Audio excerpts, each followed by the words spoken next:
Bismillahirrahmanirrahim. Assalamualaikum warahmatullahi wabarakatuh.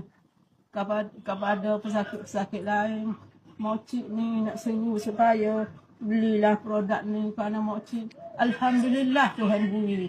Daripada Kak Ime tak mari lagi Mokcik jatuh dalam bilik air. Tiba-tiba alhamdulillah lah Tuhan beri jumpa mula dengan dia. Daripada jumpa lama, hak lama dah jumpa, daripada lama dah banyak tahu dah. Jadi kau Tuhan jumpa pula dengan dia. Alhamdulillah. Dengan bawa produk ni, Mokcik boleh cuba. Kalau ada pesakit-pesakit lain, cubalah. Mokcik tak sampai 2 bulan ni. Lebah lah bilik air, baru patuh. Pergi jumpa dengan doktor X-ray. Mokcik dah tua dah, dia tak payah dah, Mokcik nak boleh. Tapi kuasa Tuhan lebih lagi. Mengatasi segala-gala. Dengan doktor tu kita percaya juga. Tapi kita ni gata dengan Tuhan lah. Supaya ubat ni kita ikhtiar. Tiba-tiba Tuhan beri Mokcik. Alhamdulillah lah Mokcik boleh royak gitu. Dengan Mokcik duk alami dengan sakitnya, dengan anak suak, anak mandi. Kira pada masa Mokcik sakit tu, kira Mokcik rasa tak malu dah ke anak-anak. Dengan lanyah bogel, dengan anak sampel tubuh, sampel tubuh, sampel rambut semua anak belakang. Makan anak suap. Selama Mokcik sakit, Selama- pakai pamper. Setengah malam tu Mokcik pakai paper. Mokcik nak pergi bilik air pun susah. Tapi kuasa Tuhan beri Mokcik.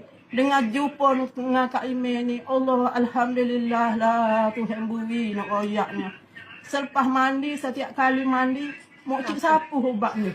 Daripada atas sampai ke hujung kaki, Mokcik sapu ubat ni. Anak-anak lah tolongnya, Mokcik tak boleh nak buat lagi. Tapi alhamdulillah lah ni Mokcik boleh sapu sendiri selepas mandi. Mokcik mandi sendiri. Sampai ke Mokcik boleh masak sendiri. Mokcik tak sampai lagi 2 bulan buat patuh ni. 25 bulan ni Mokcik kena pergi pulak jumpa doktor. Tapi jumpa dah yang kedua baru ni, doktor kata, Mokcik dah sihat.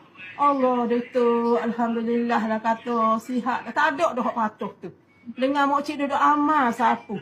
Tuhan beri ke Mokcik. Allah, kalau ada hak sakit kat, mintaklah nak suruh. Biarlah pitih boleh cari.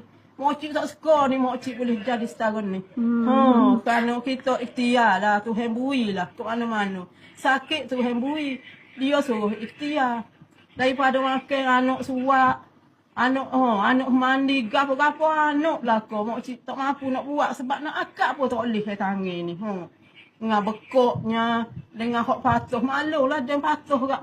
Mokcik tak boleh nak buat gapo. Okey, alhamdulillah dia tak kat tangan. Tangan sebelah